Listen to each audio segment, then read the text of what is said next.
the Talmud, a central Jewish holy book, teaches that Jesus is burning in hellfire and excrement. And while the New Testament tells us to love our enemies and pray for those who persecute us, Sovereign 15 of the Talmud states that even the best of the Gentiles should be killed. Given these irreconcilable differences, why do you insist on using this oxymoronic term?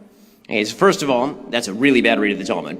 Second of all, the notion that you can cite any text in support of the idea that Judaism broad writ is somehow disdainful or hateful of Christians or of people who are not Jewish is, in fact, a tremendous misread of Judaism over the centuries and particularly today.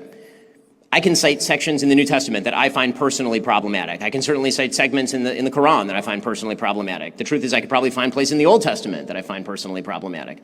That does not speak to what Judaism is and its historic impact on the world. Judaism is the foundation of Christianity. Jesus himself acknowledged this. The New Testament acknowledges this. The notion that Judaism and Christianity are somehow completely delinked and teach two completely separate lessons ignores the fact that the Old Testament is part and parcel of the New Testament. Sure, Christians and Jews think different things. Of course. Otherwise, I'd be a Christian or you'd be a Jew. If we thought completely the same thing, then presumably we would have the exact same religion.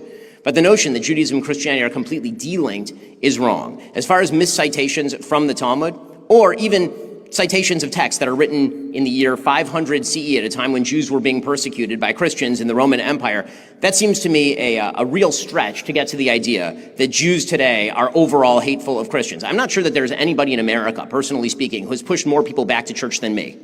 I really don't know that there is anybody who's done that. I tell Christians literally all the time to go to church. I tell Christians all the time to re-engage with their faith. I think it is deeply, deeply important that they do. I don't try to convert people to Judaism because that's actually forbidden in Jewish law. I'm not supposed to convert people to Judaism. So I know there's a group of people who spend all day online cherry-picking bad lines from the Talmud, a text that they have no familiarity with, and then trying to spin that into a giant myth about how Jews are seeking the extermination of Christians or some other bizarre conspiracy theory. It's a lie, it's stupid, and the Judeo-Christian values of the nation are quite real because, once again, Judaism and Christianity have an awful lot in common.